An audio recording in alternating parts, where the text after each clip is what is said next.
Hello, my name is Deirdre Johnson, and I am an advocate for women living with HIV, especially women of color. I am affiliated with Deirdre Speaks. It is an online podcast or Facebook Live group that I've created where we just talk about people that are taking their medication, making everyday decisions sincerely, and of course, that means meds will make me dance. I do a little dance for you if you choose to tell us that you took your medication today, and it's nothing spectacular, but I encourage you, anybody else that's out there that's taking their medication for any purpose, to go ahead and do so and get a little dance and a little shout out. That's what Deidre Speaks does. Um, What got me started working in HIV advocacy was actually, let's see, on December 5th, I will personally celebrate living with HIV for 20 years. I found out, and I was living in El Paso, Texas. And in addition to that, I was actually pregnant with my son, who is now 19. And I just decided that it was time for me to speak out because I recognized that there weren't a lot of people at that time, 20 years ago almost, that were not speaking out, and especially speaking out for women of color and women of color that were pregnant. And so, of course, I gave birth to a son who was HIV negative. So going through that process of being pregnant, being HIV positive, being in a land that you don't know, and navigating a system that you're not aware of and why it is important, not just for you, but for your unborn child. So that's really what got me started in HIV advocacy. And recently, well, actually, not even just recently, within the last few years, I've actually become very, very, very, very vocal about laws concerning HIV criminalization. And I have been working and have co-founded with Cedric Pulliam, Dr. Cedric Pulliam. It's called Ending Criminalization of HIV and Overincarceration in Virginia, and that stands for ECHO VA Coalition. And we are a group of Virginians that are living with HIV and our allies that are making sure that there are quality and equitable options in Virginia for those of us that are living with HIV and our partners. So we have been very adamant in working on the changing some of the criminalization laws that have been happening in Virginia. So that's kind of what got me started. One, found out I was HIV positive. Two, found out I was pregnant. Three, recognized that there was a space for advocates to go out and educate others because I didn't want it to happen to them. And then four, learning how to incorporate HIV criminalization laws into changing the laws of Virginia.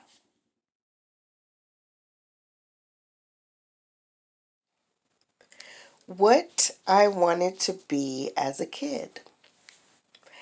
Really? I wanted to be an obstetrician gynecologist or an OBGYN and deliver babies is what I actually wanted to do as a kid. So I started this mission because I have had the pleasure of meeting all of my grandparents and my great grandparents, with the exception of one, and she died about a month and a half to 2 months prior to my birth, and her name was Mama Jessie. And Mama Jessie was the midwife for Amelia County and surrounding areas here in Virginia.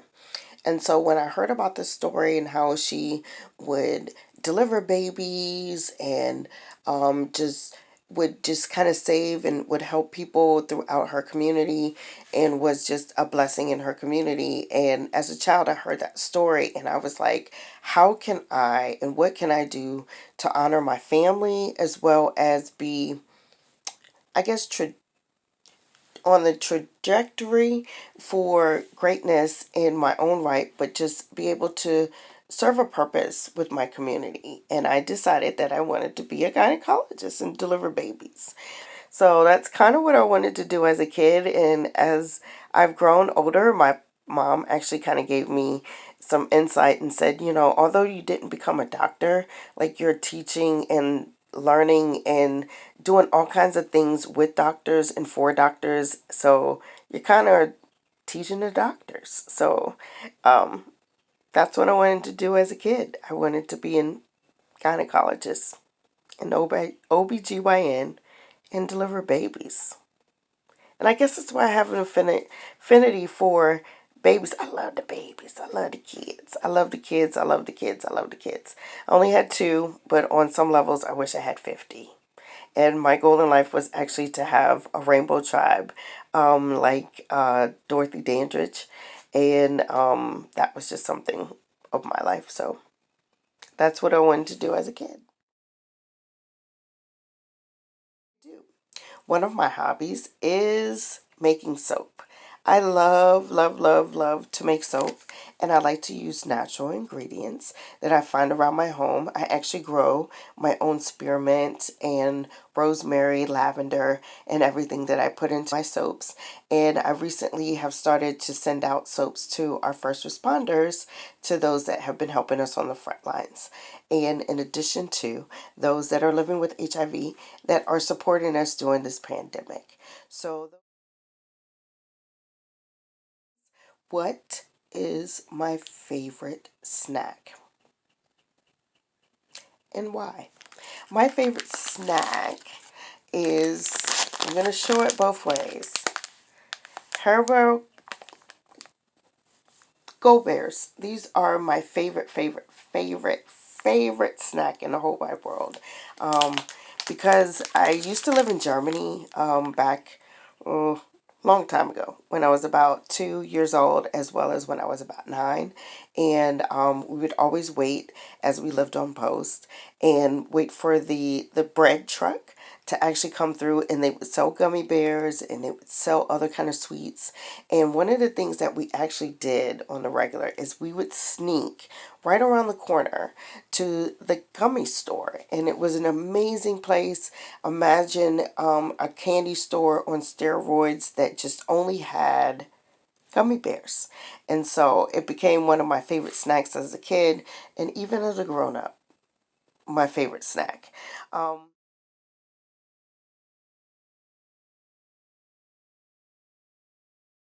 what needs to be accomplished in my field of HIV advocacy? Eradicating stigma. If we can get rid of the stigma of HIV and what it means to live with HIV, what it means to even have HIV, what it means to be a person that is loving on a person that has HIV, or a family member, or a brother, a sister, a cousin, or anybody.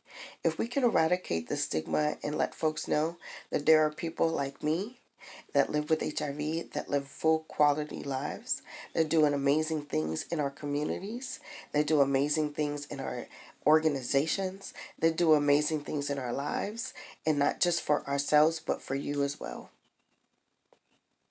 The whole world would change. So if we could eradicate stigma and then begin to understand that there is an equality that needs to happen between those of color and those without, those that are gender bias, we need to eradicate. We need to eradicate. And we need to eradicate stigmas amongst all of the populations that represent people living with HIV. We can do it. We can change the world.